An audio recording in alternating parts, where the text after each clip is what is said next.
প্রিয় শিক্ষার্থীরা আসসালামু আলাইকুম। এসএসসি আইসিটি নির্বাচনী পরীক্ষা 2025 এর প্রশ্ন সমাধান ক্লাস। আজকের প্রথম ক্লাসে আমরা নটরডেম কলেজ ঢাকা তৃতীয় অধ্যায়ের ডিজিটাল ডিভাইস অংশের প্রশ্নের সমাধান করব। তোমরা স্ক্রিনে প্রশ্নটি দেখতে পাচ্ছ, এখানে লেখা আছে করিম তার বন্ধু রহিমকে 4EB.2 হেক্সাডেসিমাল থেকে 677.44 অক্টাল বিয়োগ করে বিয়োগফলটিকে ডেসিমেলে রূপান্তর করতে বলল, কিন্তু রহিম তা পারল না। এবার রহিম করিমকে ফুল অ্যাডারের লজিক সার্কিট আঁকতে বলল, তাই করিম লজিক সার্কিট এঁকে দেখালো। এখানে দুটো অংশ তোমরা দেখতে পাচ্ছ, তাহলে উদ্দীপকের দুটো অংশ থেকে দু ধরনের প্রশ্ন দেওয়া হয়েছে। সংখ্যা পদ্ধতির একটি অংশ, তা থেকে সংখ্যা পদ্ধতির সম্পর্কীয়, এবং দ্বিতীয় অংশ লজিক গেট সংক্রান্ত, এবং এই জায়গা থেকে লজিক গেট সংক্রান্ত প্রশ্নটি দেওয়া হয়েছে। প্রথম প্রশ্নটি ছিল অস্থানিক সংখ্যা পদ্ধতি বলতে কি বুঝো। খ নম্বর প্রশ্ন, আজকে এর অসম্পূর্ণতা দূর করতে ইউনিকোডের উদ্ভব ব্যাখ্যা করো। গ নম্বর, রহিম যেটা পারেনি সেটা কিভাবে নির্ণয় করা যায় ব্যাখ্যা করো। এবং ঘ নম্বরে লেখা আছে লজিক সার্কিটটি এঁকেছিল করিম, সেটি শুধু মৌলিক গেট ব্যবহার করে অঙ্কন করা এবং কাজ লিখতে বলেছে। আমরা এক এক করে সমাধান করব। চলে যাচ্ছি প্রথম প্রশ্নটিতে। এর আগে তোমাদেরকে বলে রাখছি শিক্ষার্থীরা, আমাদের টেস্ট পেপার সলভ ব্যাচ শুরু হচ্ছে আগামী 14 এপ্রিল থেকে। তোমরা যারা এই ব্যাচে ভর্তি হবে তাদেরকে বিগত বছরের সকল প্রশ্নের সমাধান এবং খ্যাতনামা কলেজগুলোর টেস্ট পরীক্ষার যে প্রশ্ন সেগুলো সমাধান করিয়ে দেওয়া হবে। পুরো প্রায় 3 মান্থস লং, 3 মাস ব্যাপী এই কোর্সটি চলবে, এবং সেখানে নির্বাচনী পরীক্ষার প্রশ্ন সহ এমসিকিউর গুরুত্বপূর্ণ সমাধানগুলো করে দেওয়া হবে। তোমরা হোয়াটসঅ্যাপ নাম্বারে কল করে আমাদের এই কোর্সটিতে ভর্তি হওয়ার অনুরোধ রাখছি। আরো বলেছি কিনা শিক্ষার্থীরা, আমরা চলে আসলাম প্রশ্নের সমাধান পর্বে। এখানে প্রথম প্রশ্নটি অস্থানিক সংখ্যা পদ্ধতি বলতে কি বোঝো। যে সংখ্যা পদ্ধতিতে কোনো সংখ্যার মান সংখ্যাটিতে ব্যবহৃত অঙ্কগুলোর অবস্থানের উপর নির্ভর করে না, অর্থাৎ পজিশন যেখানে কাউন্ট করে না, তাকে নন পজিশনাল বা অস্থানিক সংখ্যা পদ্ধতি বলে। পরের প্রশ্নটি, আস্কি কোড এর অসম্পূর্ণতা দূর করতে ইউনিকোডের উদ্ভব হয়েছে ব্যাখ্যা করো। আমরা জানি American standard code for information interchange, এটি হলো আস্কের পূর্ণরূপ। এটি একটি বহুল ব্যবহৃত 7 বিটের আলফা নিউমেরিক কোড, যার মাধ্যমে শুধুমাত্র ইংরেজি ভাষার 128টি বর্ণ, চিহ্ন বা অঙ্ককে কোডিং করা যায়। তাহলে এর বাইরে ইংরেজি ভাষা ছাড়া পৃথিবীর অন্যান্য দেশের ভাষাগুলোকে আর আস্কি কোডের মাধ্যমে রূপান্তর করা যাচ্ছিল না। পরবর্তীতে স্ট্যান্ডার্ড আস্কি কোড তৈরি হলো। এর মাধ্যমে 128-এর পরিবর্তে 256টি বর্ণ, অঙ্ক, চিহ্নকে প্রকাশ করা যেত, তাও পৃথিবীর অন্যান্য ভাষাকে প্রকাশ করা যাচ্ছিল না। কিন্তু বিশ্বের শত শত ভাষাকে কম্পিউটারের মাধ্যমে কোডিং করা সম্ভব হচ্ছিল না। এই সমস্যা দূরীকরণে ইউনিকোড কনসোর্টিয়ামের একদল গবেষক ইউনিকোড আবিষ্কার করেন, যা 16 বিটের কোড এবং যার মাধ্যমে পৃথিবীর ছোট বড় সকল ভাষাকে কম্পিউটারে কোডভুক্ত করা হয়েছে। তোমরা জানো যে ইউনিকোডের মাধ্যমে 65,536টি বর্ণ, অঙ্ক বা চিহ্নকে প্রকাশ করা যায়। তাই বলা যায় যে আস্কি কোডের যে অসম্পূর্ণতা, যে ল্যাকিংস রয়েছিল, সেটি আমরা সেই ড্রব্যাকটা দূর করে ইউনিকোডের মাধ্যমে সেই সমস্যার সমাধান করেছি। গ নম্বর প্রশ্নটি দেওয়া ছিল, রহিম যে কাজটি করতে পারেনি সেটি করে দেখানো হলো। রহিমকে বলা হয়েছিল, আমরা প্রশ্নটি আরেকবার পড়ে আসি, রহিমকে বলা হয়েছিল যে সংখ্যাটিকে একটি সংখ্যা থেকে আরেকটি সংখ্যা বিয়োগ করে সেই বিয়োগফলটাকে আবার ডেসিমাল সংখ্যা রূপান্তর করতে। রহিম তা করতে পারলো না। এখানে একটি সংখ্যা হেক্সাডেসিমাল আর একটি সংখ্যা অক্টাল, এই দুটো সংখ্যাকে একটা থেকে আরেকটিকে বিয়োগ করতে হবে, আবার বিয়োগফলটিকে প্রকাশ করতে হবে ডেসিমালে। সেই কাজটি রহিম করতে পারেনি। আমরা চলে যাচ্ছি রহিম কিভাবে সেই সমস্যার সমাধান করেছে সেটি জানতে। দেখো, প্রথমে আমাদের যেহেতু দুটো সংখ্যা দুটো ভিন্ন পদ্ধতিতে রয়েছে, সেজন্য প্রথম সংখ্যা এবং দ্বিতীয় সংখ্যা দুটোকে আমার একই সংখ্যা পদ্ধতিতে রূপান্তর করার প্রয়োজন আছে, না হয় আমরা বিয়োগ করতে পারবো না। সেজন্য সবচেয়ে সহজ হলো আমরা হেক্সাডেসিমাল 4 বিটের সংখ্যা আর অক্টাল 3 বিটের সংখ্যা, তাই এগুলোকে আমরা বাইনারিতে রূপান্তর করে ফেলি বিটের মাধ্যমে। আমরা জানি যে হেক্সাডেসিমালের প্রতিটি অঙ্ককে সমতুল্য 4 বিট বাইনারি মান দ্বারা প্রকাশ করলে বাইনারিতে রূপান্তর হয়ে যায়। 4 এর বাইনারি মান 100, এই মানটি আমরা বিসিডি কোডের মাধ্যমেও নির্ণয় করতে পারি 1248, অথবা আমরা ক্যালকুলেটরের মাধ্যমে 4 এর বাইনারি মান কত সেটি পেয়ে যাব 100। এরপর দ্বিতীয় অঙ্কটি হলো এফ মানে তোমরা জানো 15, অথবা ক্যালকুলেটরে হেক্সাডেসিমাল পদ্ধতিতে এফ লিখে ইকুয়াল টু বাটন প্রেস করে যখন আমরা বাইনারি চাপবো তখন এই 4টি 1 বাইনারি মান চলে আসবে। একই প্রক্রিয়া আমরা বি এর বাইনারি মান 1011, যেটি আমরা 11 বুঝি। 2 এর বাইনারি মান হলো 10, কিন্তু 4 বিট করার জন্য আগে দুটো শূন্য দিয়ে 0010 লেখা হয়েছে। এবার পয়েন্ট যেটি রয়েছে তাকে ঠিক পয়েন্টের জায়গায় কিন্তু আমাদের বসাতে হবে, তাকে বসিয়েছি। এবার আমরা আরেকটি সংখ্যা যেটি অক্টালে রয়েছিল 677.44, এটিকে আমরা বাইনারিতে রূপান্তর করব। তো তোমরা জানো যে বাইনারি অক্টাল হলো 3 বিটের কোড, অর্থাৎ অক্টাল সংখ্যাকে যখন আমরা বাইনারিতে রূপান্তর করি তখন প্রতিটি অক্টাল অঙ্কের সমতুল্য 3 বিট বাইনারি মান নিতে হয়। এক্ষেত্রে আমরা 6 এর 3 বিট বাইনারি মান 110 ক্যালকুলেটরের মাধ্যমে পেয়ে যাব বা বিসিডি কোডের মাধ্যমে পেয়ে যাব। 7 এর বাইনারি মান 111, আবার 7 এর বাইনারি মান 111, এই পয়েন্টটিকে আমরা যেখানে আছে সেখানে লিখেছি। 4 এর বাইনারি মান 100, এই 4 এর বাইনারি মান 100। এই যে বিসিডি কোডের মাধ্যমে মান নির্ণয়, এই বিষয়টি কিন্তু আমাদের বেসিক ক্লাসগুলোতে আমরা দেখিয়েছি। আমাদের চ্যানেলের ভিডিওগুলো যদি তোমরা দেখো, সেখানে আমরা কিভাবে দেখিয়েছি কিভাবে 6 এর বাইনারি মান 110 হয়, সেটি আমরা বিসিডি কোডের মাধ্যমেও দেখিয়েছি। অথবা আমাদের এখানে অ্যাপস এর মাধ্যমে কিভাবে রূপান্তর করা যায় কিংবা সায়েন্টিফিক ক্যালকুলেটর ব্যবহার করে কিভাবে রূপান্তর করা যায়, সেটিও আমরা আমাদের এই চ্যানেলে দেখিয়েছি, তোমরা ভিডিওগুলো দেখবে। এরপর এই পর্যায়ে এসে তোমাদেরকে আমরা জানাবো কিভাবে একটি সংখ্যা থেকে আরেকটি সংখ্যা বিয়োগ করব। তাহলে প্রথম যে হেক্সাডেসিমাল তার সমতুল্য মান এখানে বাইনারি লেখা হয়েছে, দ্বিতীয় যে অক্টাল মান তার সমতুল্য বাইনারি মান এখানে লেখা আছে। এবার এই বাইনারি বিয়োগটা কিন্তু অত্যন্ত গুরুত্বপূর্ণ, ভালো করে না বুঝলে কিন্তু এই জায়গায় তোমরা ভুল করবে। এখানে পয়েন্ট থাকায় তুমি ক্যালকুলেটরের মাধ্যমে সরাসরি বিয়োগ করতে পারবে না। তাহলে আমরা বিষয়টি সহজভাবে বোঝার চেষ্টা করি, তোমাদেরকে ভেঙে ভেঙে বোঝানোর চেষ্টা করা হয়েছে। এরপর তোমাদের কোশ্চেন থাকলে তোমরা কমেন্টে জানাতে পারবো। 0 থেকে 0 যখন বিয়োগ করব স্বাভাবিকভাবে 0 হবে, সেটা আমরা এমনিতেই লিখে ফেললাম। এখানেও 0 - 0 = 0 হবে, এখানে কোনো ঝামেলা নাই। এই জায়গায় এসে খেয়াল করো, বাইনারি বিয়োগের যে দ্বিতীয় পদ্ধতি সেটা আমি দেখিয়েছি। কিরকম? এমনি বাইনারিতে কিন্তু 0 থেকে 1 বিয়োগ করলে 1 হয়, বড় 1 বা ধারের 1 থাকে, সেটিকে এখানে যোগ করা হয়। এই প্রক্রিয়াটা না অবলম্বন করে আমি অন্য প্রক্রিয়ায় দেখিয়েছি। সেটি হলো যখন বিয়োগ করা যাবে না, বিয়োগ ফল হিসেবে যখন মান পাওয়া যাবে না, 0 থেকে 1 বিয়োগ করা যায় না, তখন আমরা বাইনারি সংখ্যা পদ্ধতির যে বেস 2 রয়েছে, ভিত্তি রেখা আমরা এই জায়গায় বসাবো, অর্থাৎ এখানে 2 বসাবো মনে মনে। এটা কিন্তু পরীক্ষার খাতায় লেখা যাবে না। তো এখন এখানে যদি আমরা 2 ধরি, মনে মনে 2 নিয়ে আসি, 2 থেকে 1 বিয়োগ করবো, তাহলে এই বিষয়টা আমি এখানে দেখিয়েছি। 2 এখানে 2 থাকবে এই জায়গায়, নিচে একটা 1 আছে, তাহলে 2 থেকে 1 বিয়োগ করবো, দশমিকে বিয়োগ করি, 2 থেকে 1 বিয়োগ করলে 1 হয়। এই 1, তাহলে 2 - 1 = 1 এখানে বসালাম। এবার যখন এখানে আমরা অতিরিক্ত 2 নিয়ে আসবো, তখন কিন্তু পরের কলামের দ্বিতীয় সারিতে এখানে 1 যোগ করে দিতে হবে, অর্থাৎ এখানে এই 0 এর সাথে 1 যোগ করলে 1 হবে। তাহলে এই 0 এর পরিবর্তে এখানে 0 + 1 = 1 হয়ে যাবে। এখন দেখো 1 থেকে 1 কিন্তু বিয়োগ করা যায়, তাহলে উপরে ছিল 1, উপরে 1ই আছে। আর এখানে 1 কেন এনেছি আবারও বলছি, যখন এখানে অতিরিক্ত 2 এনেছি আগের ধাপে, তখন এখানে একটি 1 যোগ করে দিতে হবে, 0 + 1 = এখানে 1 হবে। এখন আমরা 1 থেকে 1 বিয়োগ করে ফেলবো, 0 হবে, সেই 0কে আমরা এখানে লিখে ফেললাম, কোনো ঝামেলা নেই। এবার এখানেও স্বাভাবিক নিয়ম 0 - 0 = 1, এই জায়গায় এসে আবারও একই প্রক্রিয়া অবলম্বন করতে হবে। 0 থেকে 1 বিয়োগ করা যায় না, সেক্ষেত্রে আমরা কি করব, এখানে বাইনারি সংখ্যা পদ্ধতির ভিত্তি 2, বেস 2 কে আমরা এখানে নিয়ে আসবো। এখন সোজা হিসাব 2 থেকে 1 বিয়োগ করলে, 2 থেকে 1 বিয়োগ করলে 1 হয়, সেই 1কে আমরা এখানে লিখেছি। যখন আমরা এখানে অতিরিক্ত 2 নিয়ে আসলাম, তখন এই জায়গায় একটি 1 যোগ করে দিতে হবে। তাহলে এখানে অলরেডি 1 রয়েছে, এই 1 এর সাথে যখন আমরা এখানকার 2 এর কারণে একটি 1 এখানে নিয়ে আসছি, আবারও বলছি, যখন এখানে 2 আনা হবে বিয়োগ করার জন্য, তখন দ্বিতীয় সারির নিচে এখানে একটি 1 যোগ করে দিতে হবে। তাহলে এখানে 2 হয়ে যাবে, অর্থাৎ এই ভ্যালুটা হয়ে যাবে 2। এখন 1 থেকে আবার 2 বিয়োগ করা যাচ্ছে না, এখন কিন্তু বিয়োগ করছি আমি কোন জায়গায়, এই জায়গায়, সরি এই জায়গায় 1 থেকে 2 বিয়োগ করতে হবে। 1 থেকে তো আবার 2 বিয়োগ যায় না, এখানে উপরে আছে 1, এখানে হয়ে গেল 2, সেজন্য উপর আবার 2 আনবো। তো 2 + 1, উপরের দুটো যোগ করলে আবার 3 হবে, এই 3কে আমরা এখানে নিয়ে আসলাম। 3 থেকে 2 বিয়োগ করলে 3 - 2 = 1, সেই 1কে আমরা এখানে লিখেছি। এই বিষয়টি বারবার আমাদের আসবে, সেটা আমরা মনে রাখার চেষ্টা করি। এখন এখানে 2 আনার ফলে এই জায়গায় একটা 1 যোগ করতে হবে, এখানে 1 যোগ করলে এটা 2 হয়ে যাবে। এখন 2 থেকে আবার 1 যাচ্ছে না, তাই এখানে আবার যখন 2 আনবো 3 হবে, 3 থেকে 2 গেলে 1 হবে, সেটা লিখেছি। এই জায়গায় অতিরিক্ত 2 আনার কারণে নিচের এই জায়গায় আবারও এখানে 1 যোগ করলে এটা 2 হয়ে যাবে। এখন এখানে আবার 0 থেকে 2 বিয়োগ করা যাচ্ছে না, তাই বাইনারি ভিত্তি 2 নিয়ে আসলাম, 2 থেকে 2 বিয়োগ করলে 0 হবে। এবার এখানে 2 আনার ফলে এই জায়গায় কিন্তু আবার 1 যোগ করতে হবে, এখানে আবার 2 হয়ে যাবে, 1 থেকে 2 যাচ্ছে না, আবার এখানে 2 আনবো, 3 হবে, 3 থেকে 2 বিয়োগ করলে 1 হবে। এখানে 2 আনার ফলে আবারও এখানে মনে মনে 1 যোগ করে ফেলতে হবে, এটা 2 হয়ে যাবে। এখানে আবার 1 থেকে 2 মাইনাস করা যাচ্ছে না, তাহলে এখানে আবার আমরা 2 আনবো, 3 হবে, 3 - 2 = 1 হবে। এখানে 2 আনার ফলে আবারও এই জায়গায় 1 হবে, যোগ করতে হবে, 1 এর সাথে 1 যোগ করলে আবারও 2 হবে। এখন 1 থেকে 2 যাচ্ছে না, তাই এখানে আবারও আমরা 2 আনবো, অর্থাৎ 3 - 2 = 1 হবে। খেয়াল করো, এখানে 2 আনার ফলে এই জায়গায় একটা 1 আসবে, 0 + 1 = 1। এখন 1 - 1, এটা তো আমরা দেখিয়েছি 1 - 1 = 0 হয়, সে 0 এখানে বসালাম। এখন এই জায়গায় কিন্তু আমরা কিছু আনি নাই, এখানে কোনো 2 আনা হয় নাই, তাই এখানকার কোনো পরিবর্তন হবে না।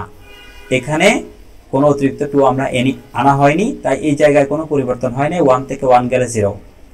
এখন আবারও সে একই প্রক্রিয়া, এখানে কিন্তু 0 থেকে 1 ডিডাক্ট বা বিয়োগ করা যাচ্ছে না, সাবট্রাক্ট করা যাচ্ছে না, সেজন্য আমরা এই জায়গায় আবার বাইনারি ভিত্তি 2 নিয়ে আসবো। 2 থেকে 1 বিয়োগ করলে 1 হবে। এখানে 2 অতিরিক্ত আনার ফলে এই জায়গায় একটা 1 যোগ করে দিতে হবে, যোগ করলে 0 + 1 = 1 হবে। এখন আবার 0 থেকে 1 যাচ্ছে না, তাই এখানে 2 আনবো। 2 থেকে 1 বিয়োগ করলে 1 হবে। এখন এখানে 2 আনার ফলে এই জায়গায় একটি 1 যোগ করে দিতে হবে, তাহলে এখানে 1 হয়ে যাবে। 1 - 1 বিয়োগ করা যায় 0 হবে। সবশেষে 0 - 0 = 0। এই ছিল আমাদের বিয়োগ ফলটি। এই কাজটি করিমকে করতে বলা হয়েছিল। আচ্ছা, এখন আমরা সবশেষে বলেছি এই সংখ্যাটিকে আবার দশমিকে রূপান্তর করে ফেলতে। এখন এই সংখ্যাটিতে সামনের দুটো 0 এবং শেষের দুটো 0 আমরা বাদ দিয়ে সংখ্যাটি পুরো আবার লিখেছি বাইনারি মান একে রূপান্তর করব দশমিক সংখ্যায়। সেক্ষেত্রে আমরা এখন দ্বিতীয় যে কাজটি করতে হবে সেটি হলো ওই সংখ্যাটিকে, যে বিয়োগফলটি আমরা পেয়েছি তাকে বাইনারি থেকে দশমিকে রূপান্তর করতে হবে। আমরা জানি বাইনারি থেকে যখন দশমিকে রূপান্তর করা হয় তখন বাইনারি সংখ্যা পদ্ধতির প্রতিটি বিটকে ভিত্তি 2 দ্বারা মাল্টিপ্লাই করে উপরে পাওয়ার লিখতে হবে, অর্থাৎ প্রতিটি অঙ্ককে বাইনারি সংখ্যা পদ্ধতির বেস 2 দ্বারা গুণ করতে হবে এবং উপরে পাওয়ার লিখতে হয়। তো আমরা এই কাজটি একসাথে করেছি, তাই তোমাদেরকে দেখাচ্ছি। তাহলে এটা আছে বাইনারিতে equal to what in decimal, আমরা ডেসিমালে নিয়ে যাব, সেজন্য এভাবে লিখেছি। এখন 1 × 2, এই প্রথম 1 × 2 এখানে পর্যায়ক্রম হিসাব করলে পাওয়ারটা 9 পর্যন্ত আসবে, অর্থাৎ প্রতিটি অঙ্ককে ভিত্তি দিয়ে গুণ করতে হবে পয়েন্টের আগে।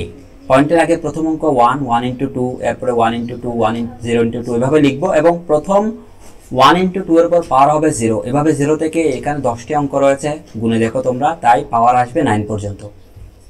দ্বিতীয় অঙ্ক 1 × 2 পাওয়ার 8, তৃতীয় অঙ্ক 0 × 2 পাওয়ার 8, চতুর্থ অঙ্ক 0 × 2 পাওয়ার 6, এরপর হচ্ছে 1 × 2 পাওয়ার 5, 1 × 2 পাওয়ার 4, 1 × 2 পাওয়ার 3, 1 × 0, 0 × 2 পাওয়ার 2, এরপর 1 × 2 পাওয়ার 1, এরপর লাস্টে 1 × 2 পাওয়ার 0। এই দেখো প্রথমে পাওয়ার 0, এরপর 1, এরপর 2, এভাবে আমরা 9 পর্যন্ত লিখেছি। এটা পয়েন্টের আগের হিসেব। পয়েন্টের জন্য আবার এখানে পয়েন্ট দেওয়া যায় না, খেয়াল রাখবে। তারপর আমরা প্লাস দিয়েছি। এবার আমরা 1 × 2, এবার পাওয়ার হবে -1। পয়েন্টের পর এগুলো -1 হয়, তোমরা জানো সূচকের নিয়ম অনুযায়ী। এরপর 0 × 2 পাওয়ার -2, এরপর তৃতীয় আবার 0 × 2 পাওয়ার -3, চতুর্থ 1 আছে 1 × 2 পাওয়ার -4। এবার এই বিষয়টির মান, এই যে এই পুরো সংখ্যাটির মান আমরা ক্যালকুলেটরের মাধ্যমে যদি আমরা লিখে ফেলি তখন 1 × 2 পাওয়ার 9, এই ক্যালকুলেশনটির মান হবে 512। 1 × 2 পাওয়ার 8, এই মানটি হবে 256। 0 × 2 পাওয়ার 7 = 0 × 126 হবে, 128 হবে। তাকে 0 দিয়ে গুণ করার কারণে 0 আসবে, সেটা আমরা আর দেখাইনি, 0 লিখে ফেলবো। এরপর এখানেও কিন্তু 2 এর পর পাওয়ার 6 মানে 64, 64কে 0 দিয়ে গুণ করলে 0 হবে, তা আমরা এখানে 0 লিখব। তৃতীয় এই অংশে এসে 1 × 2 এর পর পাওয়ার 5 দিলে 32 হবে, 32কে 1 দ্বারা গুণ করলে 32 আসবে। এখানে 16 হবে, 16কে 1 দিয়ে গুণ করব। এখানে 8 হবে, 8কে 1 দ্বারা গুণ করব, 8। এই জায়গায় 0 হবে, 0কে 4 দ্বারা গুণ করলে 0ই থেকে যাবে। এখানে 2 এর পর পাওয়ার 1 মানে হলো 2, 2 × 1 = 2 হবে, লিখেছি। এরপর এখানে কিন্তু 2 এর পর পাওয়ার 0 = 1, 1 × 1 = 1 হবে। এখানে এই জায়গায় 1 × 2 পাওয়ার -1, ক্যালকুলেটর থেকে এটা মানটা 1.5 পেয়ে যাব। এই জায়গায় 0 থাকার কারণে গুণফলটা আবার 0 হবে, এখানেও 0 থাকার কারণে গুণফল 0 হবে। সবশেষে এসে আমরা এটাও 0 হবে গুণফল। সবশেষে 1 × 2 এর উপর পাওয়ার 4 মানে হচ্ছে 0.65065। পুরো অংশের যখন গুণ যোগ করব তখন 827.5626 এই মানটি পেয়ে যাব। এটিই রূপান্তরিত দশমিক মান। তাহলে বাইনারি সংখ্যাটিকে আমরা এভাবে দশমিকে রূপান্তর করব। আমরা চলে যাচ্ছি ঘ নম্বর প্রশ্নের সমাধানে। রহিম করিমকে ফুল এডারের লজিক সার্কিট এঁকে দেখাতে বলেছিল, তা নিচে আমরা এঁকে দেখাচ্ছি। দেখো, পূর্ণযোগের বর্তনী যখন আঁকবো লজিক সার্কিট, তখন আগে ট্রুথ টেবল প্রয়োজন হবে। সেই ট্রুথ টেবল থেকে আমরা সমীকরণ পাবো, সেই সমীকরণ থেকে আমরা লজিক চিত্র আঁকবো। তো ট্রুথ টেবলে মূলত 3 বিট বাইনারি মানকে যোগ করা হয়, তাই এদিকে ট্রুথ টেবল আমরা এঁকেছি। এখানে 3টি ইনপুট এ, বি এবং সিআই। আমরা জানি যে পূর্ণযোগের বর্তনীতে 3টি ইনপুট থাকে। একটি হলো পূর্ববর্তী ক্যারি ইনপুট, আর 2টি মূল বিট, টোটাল 3 বিট। সে 3 বিটে এ, বি, সিআই মানে ক্যারি ইনপুট, আবার যোগফল হিসেবে সাম পাবো এবং ক্যারি আউটপুট হিসেবে সিও পাবো। এখন আমরা এখানে এই বাইনারি মানগুলো লিখে ফেলবো, 0 থেকে 7 পর্যন্ত বাইনারি মান। এটা পর্যায়ক্রমে লিখেছি, এটা তোমরা সবাই জানো। যোগ করি, 0 + 0 = 0, যোগফল 0, ক্যারি আউটপুট 0 হবে। 0 + 0 + 1 = যোগফল 1 হবে, সাম এরপর ক্যারি কিছু নেই, এখানেও এই তিনটা বিট যোগ করলে 1 হবে, সাম 0, ক্যারি মানে হাতে থাকা অঙ্ক সেটি 0। এই জায়গায় আসো, দেখো এখানে দুটো 1 রয়েছে, দুটো 1 মানে 1 0। 1 0-এর ক্ষেত্রে আমরা মনে রাখবো 0 হলো সাম আর 1 হলো ক্যারি। আসতেছে ফলাফল 1 0, কিন্তু বসাবো 0, অর্থাৎ সাম আগে বসাবো, ক্যারি হাতে থাকা অঙ্ক ডান পাশে। এই জায়গায় একটি 1 রয়েছে, সেটি বসে যাবে, 0 ক্যারি নেই। এখানেও দুটো 1 রয়েছে, 1 0, 1 0 থেকে 0 হবে সাম আর 1 হবে ক্যারি। এখানেও দুটো 1, 1 0 হবে, যোগ করলে 2 এর বাইনারি মান, সেক্ষেত্রে 0 হলো সাম, 1 হলো ক্যারি আউটপুট। এখানে তিনটে 1 রয়েছে, তিনটে 1কে যোগ করলে দশমিকে 3 হয়, 3 এর বাইনারি মান 1 1, 1 1 এর একটি 1 এখানে আর একটি 1 এখানে বসাবো সাম এবং ক্যারি হিসেবে। এবার আমরা এখান থেকে সমীকরণ লিখব। তোমরা জানো যে সমীকরণ যখন লেখা হয় তখন আউটপুটের যে 1 তাকে বিবেচনা করা হয়। এখানে সামের জন্য একটি সমীকরণ পাবো এবং ক্যারি আউটপুটের জন্য একটি সমীকরণ পাবো। সামের যে সমীকরণটি আমরা পাচ্ছি, সে প্রথম 1 এর সাপেক্ষে এর মান, বি এর মান এবং সি এর মানকে বিবেচনা করতে হবে, যার মান 0 তার উপর বার হবে। তাহলে এর মান কি, এই 1 এর সাপেক্ষে এর মান ছিল 0, তাহলে এর উপর আসবে সাম, আমরা লিখছি এর উপরে বার, বি এর মান 0 ছিল, বি এর উপর বার, সি এর মান 1 ছিল, সি এর উপর বার হবে না। আমি কিন্তু একটি ভালো করে বুঝিয়ে দিচ্ছি, বাকি সবগুলো একই রকম। প্রথমে এই 1 এর সাপেক্ষে যখন আমরা এই এবিসি এর মানকে বিবেচনা করব, এর মান 0 থাকার কারণে এ চলকের উপর বার, বি এর মান 0 থাকার কারণে বি চলকের উপর বার, সি এর মান 1 থাকার কারণে কোনো বার হবে না। দ্বিতীয় মানটি রয়েছে এখানে, এক লাইন থেকে আরেক লাইনে যাওয়ার জন্য মাঝখানে প্লাস দিয়েছি। এবারও একই হিসাব, এই 1 এর জন্য এর মান 0, তাহলে এর উপর বার হবে, বি এর মান যেহেতু 1 তাই বি এর উপর কোনো বার হয়নি, সি এর মান যেহেতু 0 সি এর উপর বার হয়েছে। প্লাস আমরা এই 1 এর সাপেক্ষে দেখব, তাহলে এর উপর বার হবে না, এ হবে, বি এর উপর বার হবে, সি এর উপর বার হবে। প্লাস এই 1টি রয়েছে এখানে, এখানে তিনটি 1 রয়েছে, তাহলে কোনো চলকের উপর বার হবে না এবিসি। প্রথম সমীকরণটি সামের জন্য পেয়ে গেলাম। দ্বিতীয় সমীকরণটি ক্যারি আউটপুটের জন্য পাবো। একই হিসাব করব আমরা এখানে, 1 এর জন্য এর মান 0, এর উপর বার হবে, বি এর উপর বার হবে না, সি এর উপর বার হবে না। এই 1 এর জন্য এর উপর বার হবে না, বি এর উপর বার হবে, সি এর উপর বার হবে না। এই দেখো এর উপর বার হয়নি, বি এর জন্য 0, তাহলে বি এর মান 0 থাকার কারণে বি এর উপর বার, সি এর উপর বার হয়নি। একইভাবে আমরা এ, বি এবং সি আই বার, এরপর লাস্টে এই 1 এর জন্য এ বি সি একই রকম থেকে যাবে। এই ছিল আমাদের সমীকরণ। এই সমীকরণ থেকে আমরা লজিক সার্কিট আঁকবো। এই সমীকরণ দুটোকে আমরা নিয়ে যাচ্ছি পরবর্তী পেজে, সমীকরণটি আমরা লিখে ফেলেছি এখানে। এবার দেখো এখানে টোটাল 3টি চলক রয়েছে, আবার এ বি সি আই 3টি চলক, আবার এ বার, পি বার, সি আই বার কোথাও কোথাও থেকে যাওয়ার কারণে, তাহলে বার মানে নট গেট, তাই আমরা প্রথমে একটি ইনপুট এ, আবার এর সাথে যেহেতু নট গেট কোথাও কোথাও রয়েছে, তাই আমরা নট গেট যখন যুক্ত করি একটি নট গেট, তখন এ বারের মান পেয়ে যাই।